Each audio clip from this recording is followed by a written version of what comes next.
Willie D Live. What's up, family? The man who prison officials say stabbed rapper Tory Lanez 14 times says he thought Tory was coming for him, claiming he heard Tory put a bag on his head. So he was just acting in self-defense. Santino Casio, who was already serving a life sentence when the attack went down, is not denying the stabbing, but he says it's not as simple as some think. Santino said he heard through the prison grapevine that Tory had put a bounty on him, and shortly after, he ran into Tory and thought he saw a suspicious lump in his pocket, so he attacked him. Stuck him 14 times. Oddly enough, Santino says he was not trying to kill Tory. He said that he took advantage of Tory because Tory was weak. That's what he said. He said he took advantage of him because he was weak. He wasn't trying to kill him. But he also revealed that he also got stabbed. He said while he was stabbing up Tory and Tory was fighting for his life, he felt a sting in his leg. So he looked down and realized that he had been stabbed. Now, they did not find a weapon from Tory, but they also didn't find the weapon that Santino used. Santino said he put the weapon down on the floor. He don't know what happened with it because he and Tory were the only ones on the tier when the attack went down. He said that the trip part about it was they was cool before all of that went down. He said they were cool. They had no beef. They had been drinking, eating together, kicking it together. He had been knowing Tory for over a year, and they had no problems. But all of a sudden, it's a problem. And so when asked what was the problem, like what kicked it off, he said, man, Tory talk a lot. He said, Tory would make these little comments all the time about how he could have somebody killed. And, so he saw, on the day of the attack, he saw Tory approaching his cell. So he thinking, man, it's going down. So when asked, was he remorseful? He said no. Now, he did sound a bit contrite, but he was not remorseful because he felt his life was threatened.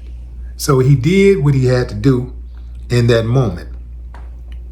Also, he revealed that when Tory found out that he allegedly had a price on Tory's head, Tory allegedly put a price on his head, doubled the price. He said he doubled the price. So somebody is planting these seeds, these conflict seeds.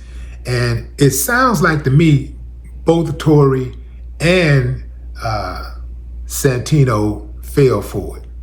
It looked like they were both set up to take each other out because according to each of them, they neither put a price on the other's head. He said that when he first confronted Tory about putting a price on his head, Tory was like, well, I heard you put a price on my head. So he heard that Tory put a price. Tory heard that he put a price on his head first. So Tory doubled the price. Said, well, you know what? I'm going to double whatever that price is. I'll double it and I'll add some drugs. This is according to Santino, right? So they supposedly had squashed it and went on about their business. But then he says later he sees Tory by his cell and he see a lump in his pocket and Tory is talking slick. So he just decided to attack him. And that's how it went down. There was a report that Tory was hollering at the man's girlfriend in the visitor's room, but that turned out to be a lie. So what saved Tory's life? Santino says he just stopped stabbing him. He just let him go. He said he grabbed him and said, look at me. demanded that he look at him. And he said he looked at him, and then he just threw him on the floor and then kicked him in the ass. That's what he said. He said he kicked him in the ass, and Tory took off running and screaming. Let's go back to the initial confrontation and why these guys both felt threatened. I remember in the neighborhood when I was growing up, I was maybe 17, 18. I'm 17 because I had moved out of my mama's house by 18. So I'm 16, 17, right? And my best friend, one of my best friends at the time, who's no longer here, he and I were beefing because somebody told me that he had a problem with me, and somebody told him, the same person told him that I had a problem with him.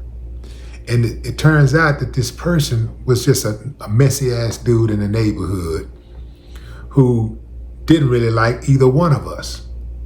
But he knew that both of us was hot-headed, and he could get under our skin with those type of comments.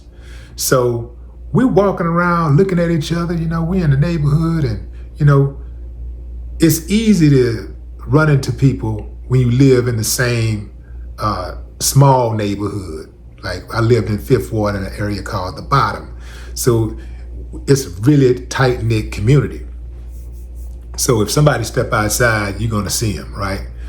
So we see each other and we come as close as, maybe 20 yards at times, 10 yards at times from each other, but we, giving each other these nasty looks, and we really ready to go in on each other.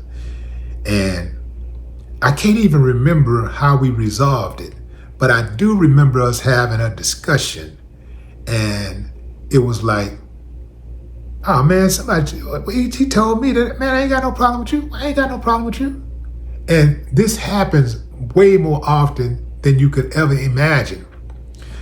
I've noticed that a lot of times when it comes to the streets, we don't seek an understanding. We seek a resolution, whatever that resolution is. We seek a resolution. We want to end it. If it's going down, let's get it over with, right? That's what we do, right? Contrarily, in other communities, oftentimes, not all the time, oftentimes, there might be a situation where this guy heard that this guy wants to fight him. Well, this guy has no problem with that guy, so he don't understand it. So guess what happens? He calls him or he confronts him in a friendly manner, right? Hey, Connor, I heard you wanted to fight me. I thought we were cool. Well, yeah, I thought we was cool too, but I heard you wanted to fight me. I don't want to fight you, man. We're homeboys. Why would I want to fight you? Yeah, man, that seems kind of crazy to me too, man. I thought that was crazy, but man, I didn't know, man. Nah, man. Hey, nah, man, we cool, man. And just like that, the problem is resolved. Nobody was hurt in the making of this false allegation. Tory Lanez is lucky to be alive. That mouth might work on the internet, but behind those prison walls, it could get you killed. No more talk.